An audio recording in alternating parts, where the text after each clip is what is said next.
No niin, hölökynkölökköä tänne TikTokkiin tehdään tänään autovideo, autokusetuksesta video. Tosiaan mä ostin vuosi sitten, tai siitä on nyt vähän ylikin jo vuosi.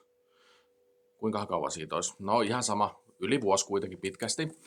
Ostin Volkswagenin punaisen, laitoin sinne hienot Ukrainan tarratkin. Täältä löytyy myös TikTokista siitä video. Mutta se, miksi mä teen nyt siitä sen videon, johtuu siitä, että mä sain Messengeriin viestin, jossa sanotaan tällä lailla.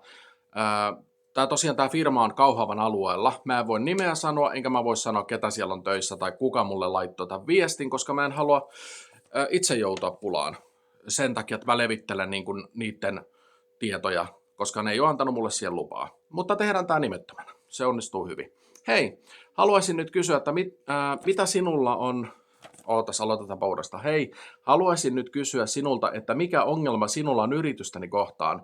Haukut joka paikassa, mutta et kuitenkaan koskaan tullut käymään, vaikka pyydettiin. Ostit auton, joka oli asiakkaan lukuun myynnissä, joka käytännössä tarkoitti sitä, että meillä ei ole vastuuta autosta, mutta toki sitä tarjottiin myös sinulle, että olisit tullut käymään ja olisimme autoa tsekanneet. No juu, niin varmaan.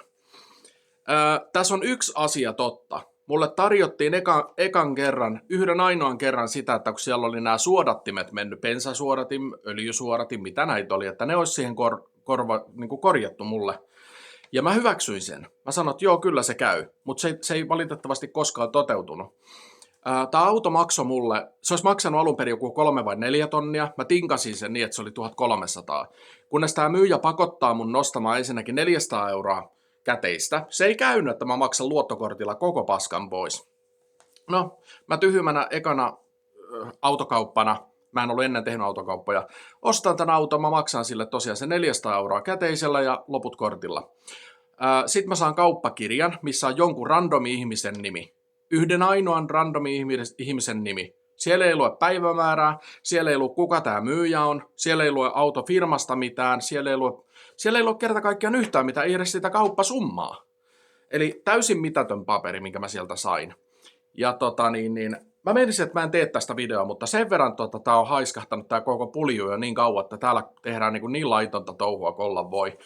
Koska tällaisia asioita tapahtuu, niin mä teen siksi tämän videon. Mä pääsin Ylihärmään sieltä autokaupolta sitten ajamaan,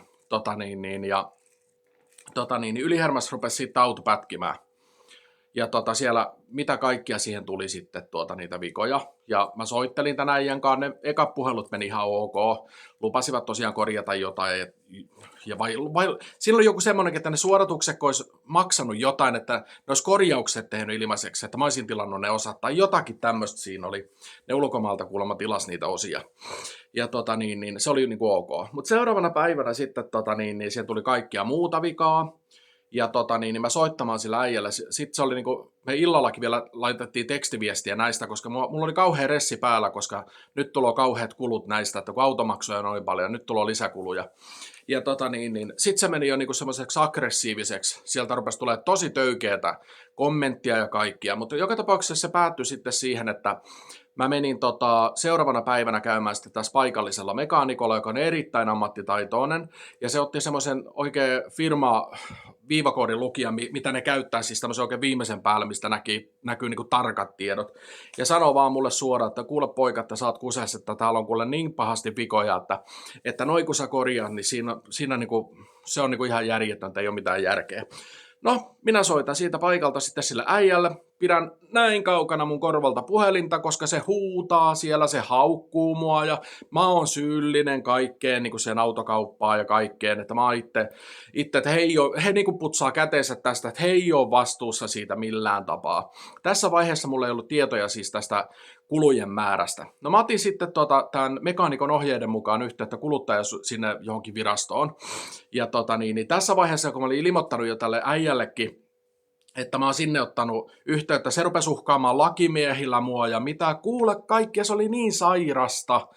Ja no sitten se sieltä virastosta neuvoi niin, että mun pitää selitys laittaa niille kirjallisena, ja mä sähköpostilla laitoin sen, ja siihen mennessä, kun mulla ei ollut tiedossa muuta kuin ne niin kuin arvio, että mitä ne maksaa, ja ne oli jotakin, mitä ne olisi nyt sitten maksanut, kun eihän mä tiennyt, mitä ne maksaa, muuta kuin sen, että ne suodattimet on luvattu vaihtaa sinne, että ne maksaa jonkun 100 vai 200 vai mitä nyt olikaan, ja sitten nämä uudet viat päälle, mutta kun ei näistä uusista viosta päästy niin kuin minkäänlaiseen keskusteluun, kun se huusi vaan se äijä siellä kuin puolijauhonen, ja mä sanoin sitten sille viraston miehelle, että kun ei sen kanssa voi keskustella, sille ei voi laittaa tekstiviestiä, sille ei voi laittaa sähköpostia, sille ei voi soittaminen ihan viimeinen mahdollisuus. Että se raivoaa vaan siellä, että se ei vaan onnistu. Ja sitten se sanoi, että no, että kun tällä hetkellä viat on alle 1000 euroa, niin he ei voi puuttua siihen asiaan. No, sitten mä sanoin, että mä haluan purkaa tämän kaupan. No, sieltä tuli neuvo, että se pitäisi neuvotella vaan sitten niiden kanssa. No, siinä vaiheessa sitten mulla oli turhautuminen jo tullut, ja mä tämän mekaanikon kanssa sitten juttelin, ja mä sanoin, että kyllä se on nyt sillä lailla, että korjataan ne kaikki viat mun piikkiin, että mä pääsen niin kuin paljon vähemmällä, se, että mulla on ollut masennusta ja kaikkia niin kuin aiemmin, että niin kuin tämä ahdistaa tämä tilanne mua niin luja, että korjataan se auto, mä paan omaan piikkiin sen. Lopputulos oli se, että mulla meni melkein 5000 euroa sen paskan korjaamiseen, ja se ei koskaan tullut edes kuntoon. Niitä vikoja vaan tuli entistä enemmän, kun yksi korjattiin, toinen tuli tilalle. Tai voi sanoa, että yksi korjattiin, 2 tuli tilalle. Ja kaikki päättyi sitten tosiaan siihen, että se olisi pitänyt katsastukseenkin viedä, ja niitä vikoja vaan oli siellä, jolloin mä päätin sitten, että tämä asia, mä luovutan nyt tämän asian, että tästä ei tule yhtään mitään. Ja mä sitten yksi kauniina päivänä vaan ihan muuten vaan ajelin sitten Seinäjoelle, ja mulla oli päämäärä vaan, että mä ajan nyt rintajoupille. Mä en ollut päättänyt mitään, että mä ostan mitään autoa tai mitään, vai se oli vaan jostain syystä tuli semmoinen, että nyt mä ajan sinne. Ei mitään. Se helvetin romu Volkswagen, luojan kiitos, jäi sinne, ne otti sen sinne, ja mä ostin Nissan Qashqai, joka mulla on tänä päivänäkin käytössä, ja siinä ei ollut yhtäkään vikaa, kun mä sen siltä rintajoupilta ostin. Se opetus, mikä tässä videossa on se, että selvittäkää ensin, kun teette kauppoja. Onko se auto, mä oon kuullut, mä en muista, onko se Victor vai Victor, joku Österman tai joku vastaava Kokkolasta, joka tekee YouTubeen videoita. Ja silloin semmoinen sovellus kuin Velticar, mikä se on, joku tällainen, millä pystyy rekisteriotteesta seuraamaan autojen viat. Käyttäkää sitä. Tarkistakaa ensin se auto, että se on varmasti sitä, mitä se myyjä sanoo olevansa. Ja sen jälkeen ostakaa vasta. Itse tein sen päätöksen, että mä en osta enää koskaan ikinä milloinkaan yhtäkään autoa yksityishenkilöltä, että mä ostan aina sen liikkeestä. Siihen saa kaikki takuut ja vakuutukset ja kaikki muut. Se on silloin varma juttu. Se, mitä tulee tosiaan tähän firmaan, mä oon kuullut, että se pyörii edelleen, ja työkavereilta ja kaikilta muilta mun tutuilta on kuullut pelkkää paskaa siitä firmasta, että siellä on tehty jotakin hitsauksiakin ihan päin helvettiä, ja kaikkia muuta, mitä siellä on, niin mä itse uskon vahvasti vaan, että se pelaa ja kiertää veroja, että se ei sinänsä kuulu mulle, eikä voisi vähempää kiinnostaa. Ja mä en olisi tästä edes tehnyt videoa, mutta tämä oli niin vitun omituista, että mulle vuoden jälkeen tullaan naukuttamaan tästä. Mä voin kertoa, että tämän ihmisen laitoin estolle sen jälkeen, kun mä vastasin sille. Ja mä luen nopeasti, mitä mä vastasin. Mulla TikTokissa loppuu aikataso 10 minuuttia. Mä lähetin sille näin, että jos sä olet sieltä, josta ostin sen Volkswagenin, niin ongelma ei tosiaankaan ollut asiakkaassa, eli minussa. Oli vaikea korjauttaa, kun äijä huusi kuin mielisairas. Haukkui ja oli 100% mahdotonta hoitaa hänen kanssa yhtään mitään. Katsokaa itseänne peiliin ja miettikää sitä. PS.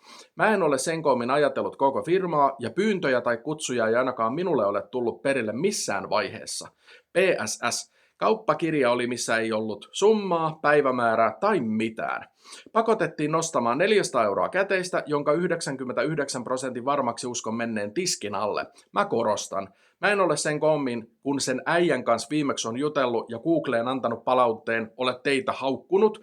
Kertonut toki olen, miten mua kohdeltiin, ja paljon sain kuulla kaverilta, että paskaa palvelua ollut. Jos olisin tämän tiennyt, en olisi jalalla sinne astunut. PSSS. Mua ei teidän firma paskaakaan kiinnosta, en ole sinne jalkaani laittamassa, jättäkää mut rauhaan.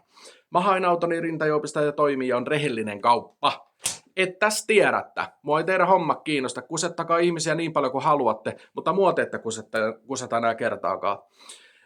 Toivon teille kaikkea pahaa firmanne suhteen ja toivotan silti hyvää kevään jatkoa ja niin päin pois. Että heippa!